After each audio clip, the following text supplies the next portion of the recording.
What's up guys, and welcome to my Firewatch theory video, and spoiler alert, I'm going to be discussing a lot of plot points as well as the ending of this game in this video, so if this is a game that you still want to watch, I do have a playthrough up on the channel if you want to check that out, or if it's a game that you want to play yourself, this video might not be for you. This video is going to be geared towards the people who were a little bit disappointed by the ending of this game. You know, there's been a lot of controversy around how unclear the conclusions of this game were. Many people kind of blame it on poor game development, or poor storytelling, or thinking the developers ran out of time and just kind of clued things up haphazardly. But I really don't think that was the case. There are a lot of really small details throughout this game that add up to make one giant, crazy theory, which hopefully I'm going to be able to tell you guys about over the next 15 minutes or so.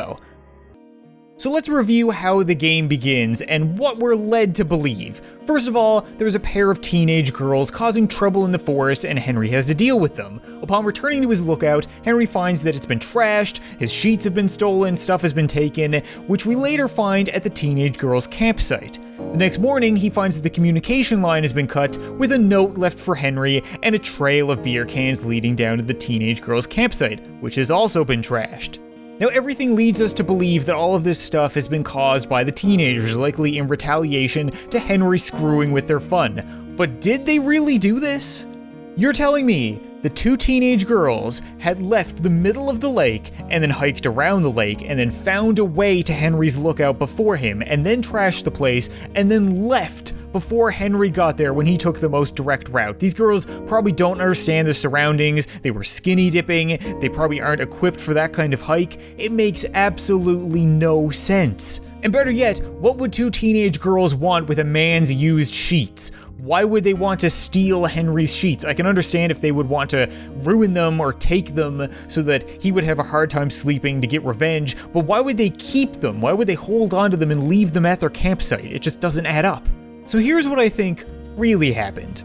Ned is listening. We know this from the logs at the end of the game. He knows that Henry is out dealing with the teenagers, and he sees an opportunity to steal some supplies. I mean, he's stealing things to survive in the wilderness. We already know that from looking at his bunker. He breaks in, but Henry returns a little bit too soon and sees him departing. Now, as far as Ned knows, Henry could have seen him clear as day. Even though we really only saw a silhouette, Ned may think that the jig is up. Ned can't risk Henry questioning what he saw, so he decides to plant the blame on the teenagers. Ned finds the teenage girls' campsite demolished by a bear, and this is hinted at the bunker notes about Mama Bear and the claw marks on all of the local trees, even though we never actually see a bear in the game. He plants the sheets for Henry to find, and in doing so he sees a bit of an opportunity. Stealing a few beer cans, he cleverly makes a trail up to the communication line and cuts it.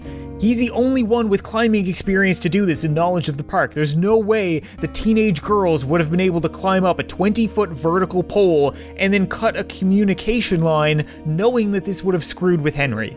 Now all the blame is squarely placed on the teenagers. Ned has his hands clean, but why would he do this? Well, my best guess is for entertainment. I mean, he said in the recording to Henry that Delilah is kind of like a cassette that doesn't need turning over. She is entertainment. He's run out of books, and he's been listening to their banter, and it's just as entertaining for him as it is to us. If he cut them off from the outside world, they would have to talk to each other far more often, and this would also slow any investigation into the teenagers' whereabouts, which may result in a huge search of the forest, which Ned does not want. So where does Delilah come into all this? Because like I said, Delilah is a liar, and this is one of the biggest things that I'm trying to point out. Well, it was this part of the game where the biggest piece of damning evidence against Delilah is found, the overheard conversation. Henry tunes in and hears her talking to somebody, and she claims that she was talking to her higher up, that nothing was involving Henry, but do we really believe this? I tend to believe the game developers don't just put things into their games without a reason, and a chat with a boss over the phone that we tune into kind of seems like nothing. But returning to the context of the game, would this have really been possible? The communication lines are still cut. Whoever she's talking to is on a walkie-talkie in the premises of the forest, making me believe that it was Ned. She says no. I don't think he has any idea. As in, Henry doesn't have any idea that Ned is living in the park? I strongly believe that Delilah knows that Ned is living in the park and she's in communication with him through the walkie-talkie, and this is pretty much proven at a bunch of other points throughout the next segment. Next up, we have Ned royally screwing up. He had Henry's mind at rest. He had everything blamed on the teenagers. His hands were clean, and he just had to accidentally leave out a ledger, which Henry found while fishing. Now Henry won't rest until he finds out who has been listening, so Ned needs to come up with a new plan with the help of Delilah. This is where stuff gets really weird. First, we have Delilah giving Henry a new, untapped walkie-talkie, and if you've spent 10 minutes with a walkie-talkie, you know that this makes absolutely no sense. You don't tap a walkie-talkie, you tap a phone line. This is the stuff of spy movies. Walkie-talkies work on channels. Ned is just tuning into the right channel that they're broadcasting on. It's just like a radio. Henry doesn't know this, and I do tend to believe him. You know, he's new to the job, he's never really worked with walkie-talkies before, but we're really led to believe that Delilah doesn't know this. The supervisor of this entire park has been working with him for over a decade and doesn't have an understanding of the most basic piece of equipment. I don't buy it. Better yet, how does she get a new walkie-talkie to Henry? We're led to believe that she has hiked to drop this off to a spot that is actually further away from her tower than Henry's tower. In fact, she would have had to walk past Henry's tower to get to this drop-off spot. And mind you, she would have had to hike like 15 miles to get there according to the signs we see on the trails. That would have taken hours. It seems more likely to me that Delilah told Ned to drop it off, which actually makes a lot of sense since the new walkie-talkie does look like a dated piece of crap compared to our usual one. Just the kind of thing that Ned would be holding on to. This is why she told Henry to stay in his tower all morning, not because he was at some danger of running into scientists, but because he would have probably seen Ned dropping it off. This wasn't enough, however. Henry wasn't going to rest until he found out who was listening, so Ned and Delilah had to come up with another plan. Henry notes on a Wapiti station sticker at the top of Ned's clipboard, likely because he stole it from the station like he does everything he owns. Ned and Delilah then see an opportunity to make Henry think it was scientists the whole time, and I say Ned and Delilah because there is no way that Delilah doesn't know about Wapiti Station like she leads us to believe. Not only can she clearly see it from her watchtower, but her job is to know who is and isn't in the park. At the very start of the game, we can see a poster telling people to report in, and publicly funded research teams are going to follow the rules. She knows that no one is going to be there, and so do we. The ledger outside Wapiti Station says that the scientists return August 15th of each year, and this is on Henry's 77th day at the park. Now we know from Ned's ledger that Henry's 70th day at the park was July 5th, making the current day July 11th, a full month before any scientist is scheduled to be on site. They have Ned type up some bogus reports talking about how they were listening, giving Henry some kind of reasoning. We can see the rough drafts of these reports in Ned's bunker, and he scatters them around the site.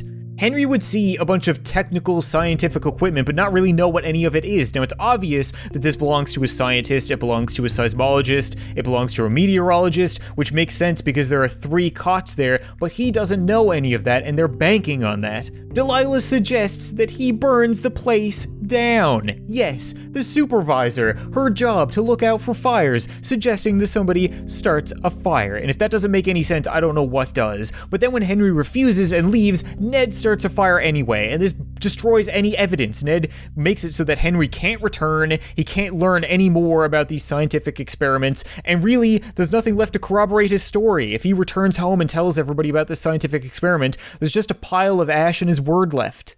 Now what I don't think they planned on was the fire spreading, because now this actually does act as evidence. There is a huge fire started, Henry is going to tell them how the fire started, he's going to say that it was the crazed scientists, and there's going to be an investigation. Now Ned knows that there is no way that he can erase all evidence of himself in that forest, so the only thing he can do is deal with Henry. He lures Henry into the cave with his key and with the tracker and locks the door behind him, assuming that he'll just be stuck down there forever and perish. Henry does escape, however, and he later finds Brian's body, and this is where I tend to believe Delilah. I know that I've said Delilah is a liar, and she is. She knows way more than she has let on, but the one thing I don't think she knew was that Brian is dead. She probably thought that Ned sent him home to his mother just when school started at the end of the summer, and that Ned was a pretty shitty parent, so him staying in the forest was probably better for Brian. Delilah blames herself for letting this get so out of hand, for hiding Ned's existence for so long and hiding Brian's death as an accessory, and questions whether or not Ned actually did kill him or not. Ned was still listening and couldn't bear the thought that Delilah and Henry would go to the public and paint him as a murderer. With the fire still raging and time running out, there was really no way for him to keep his existence in the park secret anymore, so he just would rather prove the fact that he didn't kill his son. We can see that Ned still has Father Day cards and photos of his son left in his camp. He wouldn't do this if he didn't care about his son, if he just murdered him for no reason. He didn't hide in the woods as a murderer, he was just ashamed that he failed his son. A military man let a loved one die under his command. He explains that it was all an accident, that Brian wasn't experienced enough climbing and that he fell, and this is kind of corroborated by his injuries. I mean, we can see that there's broken climbing equipment, that he fell quite a long distance to a point where nobody would ever be able to find or retrieve him. So this leaves Delilah with a really tough choice to make. She can either go to the authorities and tell the truth, have Brian's body retrieved, but then she may be seen as an accessory because she has definitely been hiding Ned's existence in the park. But if she doesn't, then Brian's gonna rot down there forever and Ned will get away and live on. And for all she knows, Ned may have killed him. She isn't sure. And that's where the story ends. So hopefully now you believe me when I say that Delilah was a liar, but the second big thing I wanted to do with this was to prove that the ending of this game didn't really suck. So why do people think that it sucked? Well, for me, I was a little bit disappointed because I think the game has so many mysteries that have these big, grandiose conclusions that you can come to. I mean, we have a pair of teenagers that have gone missing and we think they could have been murdered. We have a father and a son that went missing and we have no idea what happened to them. And we have a group of crazed scientists experimenting on isolated people. And then we have Delilah, who we don't know if we can or can't trust. And there's just so many things in this game that make you question reality. And when it does come to be concluded to be less than that, then it can be a bit of a disappointment.